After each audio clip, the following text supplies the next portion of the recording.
Welcome to NYC Now, your source for local news in and around New York City. From WNYC, it's Thursday, October 9th. Here's the midday news from Veronica Del Valle.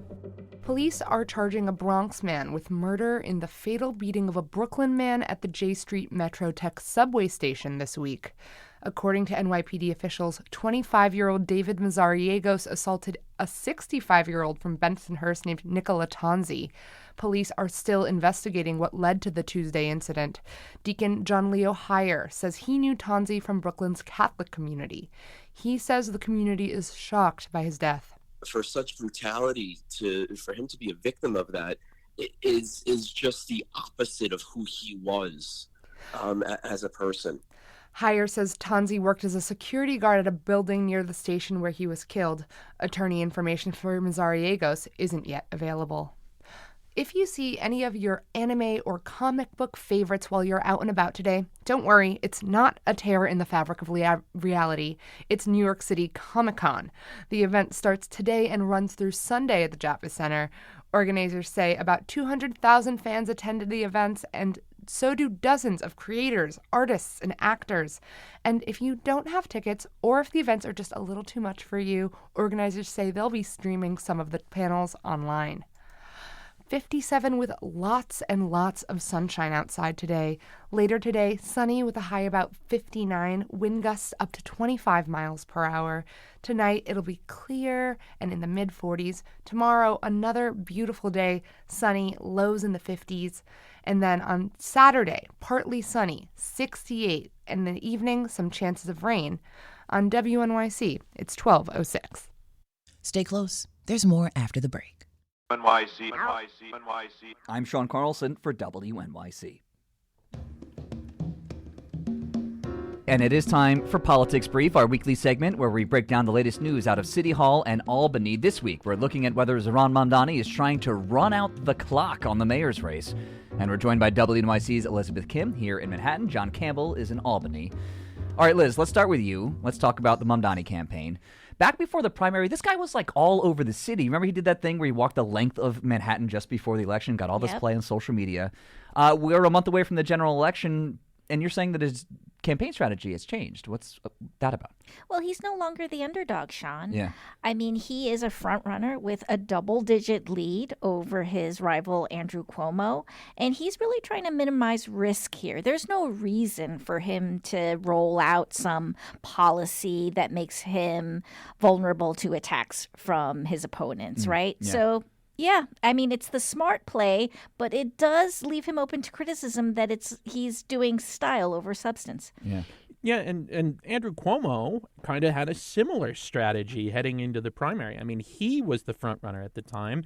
He had all the name recognition, and he was kind of trying to run out the clock. And, you know, he wasn't out there on the campaigning on the streets very much, and it kind of backfired on him. It did backfire on him. And now he's trying to kind of course correct in the general election. He's been campaigning much more aggressively.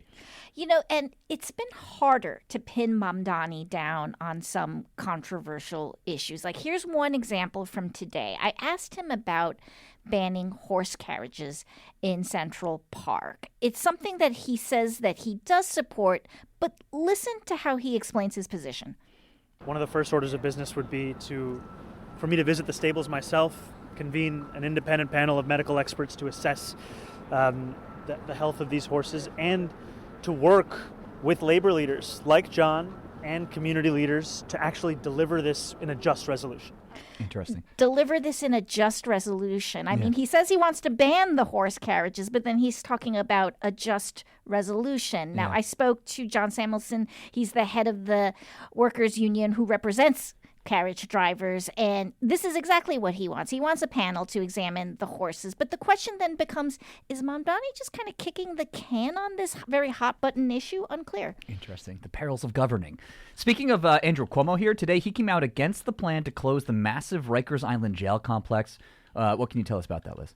So Cuomo wants to cancel that plan to replace Rikers with 4 smaller borough-based jails. He wants to instead build a new facility on Rikers and then build affordable housing complexes on the sites of the proposed jails. So this is likely to please people who live in the surrounding neighborhoods of those planned jails, but it's going to be fiercely opposed by criminal justice advocates who point out that Rikers has been notoriously troubled and, the site of deaths. And the push to build smaller jails in transit-accessible neighborhoods is better for the incarcerated, is what they say. And Liz, Andrew Cuomo has a history of closing state prisons when he was governor. I mean, some of those prisons were ones that his father, former Governor Mario Cuomo, had opened. And, it's also worth noting, too, the plan to replace Rikers with these kind of community-based jails is already well underway, although it's behind schedule. The borough jail in Brooklyn, for example, is already under construction. So Cuomo's plan is kind of coming late in the game. A spokesperson for City Council Speaker Adrian Adams dismissed Cuomo's plan, called it a, quote, political scam with no basis in facts or reality. All right, let's stick with the criminal justice system. John, let's talk about Governor Hochul here. She's endorsed Zohran Mamdani, even though she is a centrist Democrat. He's from the party's progressive wing. Today, she told reporters who she wants him to pick to run the NYPD. So who are we talking about?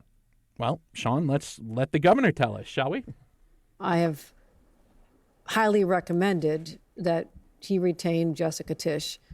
And if not her, then someone of that caliber, someone who is widely respected, who has a track record of success in keeping crime down.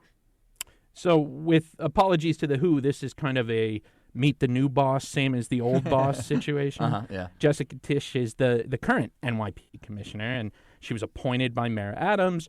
Hochul wants her to stay in the job. I mean, the governor has had a number of conversations with Zohran Mamdani before she endorsed him. And one of the issues she talked about is the NYPD and public safety. And, it's kind of rare that the governor shows her cards publicly like this. So it's clear she's really trying to put pressure on Zohran Mamdani to keep Tisch, should he win.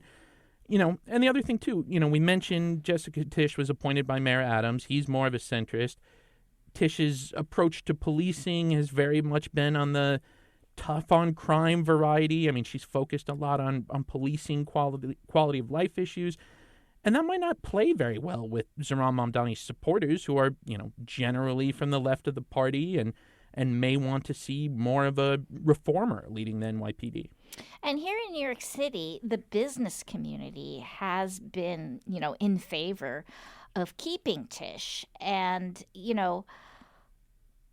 Mamdani has said that he would be open to considering her, but he really hasn't said much, and he really has refused, in fact, to name people that he's considering for other key administration roles, and he hasn't even gone as far as to say, what exactly are the qualities that he wants to see in a police commissioner, other than saying that he wants to see someone who does have experience in the NYPD. Okay. All right. Bit of a lightning round here because we're running out of time, but I want to make sure we get to both of you here. We're less than a month away from Election Day. John and Liz, I want to know what you're going to be watching in this final stretch here. Let's start with you, John. You might be up 150 roads up the road in Albany, but you did cover one of the candidates for years. So what are you watching?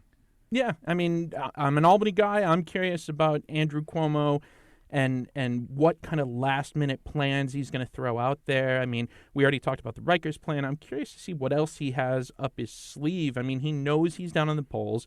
He knows that he's at a disadvantage because he's not the Democratic nominee. So I'm curious to see what kind of, last-minute anvils he has to drop, especially heading into this early voting period. And it could get ugly. I mean, Andrew Cuomo is a very sharp-elbowed politician who, isn't afraid to play in the muck, so to speak. All right, Liz, what are you going to be watching? So we have 2 debates this month, one of which is hosted by WNYC and moderated by our very own Brian Blair. Okay. The ad blitz has already started, and I imagine we'll be seeing more television commercials, more mailers. But I'm really looking to see if Mamdani's opponents are able to pin him down on some of these controversial policy issues. The recent Flashpoint over gifted and talented programs was one example. Mamdani revealed in a Times questionnaire that he'd favor cutting the programs, and Cuomo and Sliwa almost immediately seized on it and said they'd expand it.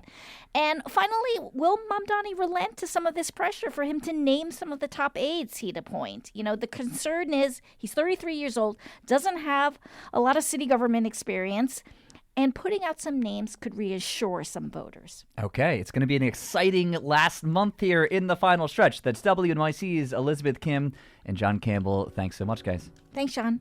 Thank you, Sean. That is Politics Brief. If you want to hear more from our politics team, be sure to sign up for emails at gothamist.com/newsletters.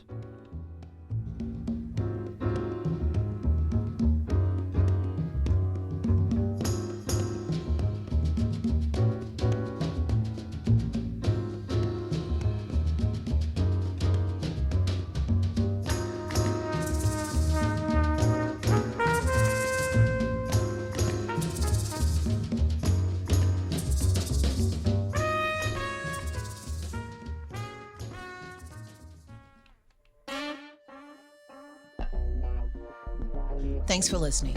This is NYC Now from WNYC. Check us out for updates every weekday, 3 times a day for the latest news headlines and occasional deep dives. And subscribe wherever you get your podcasts. We'll be back this evening.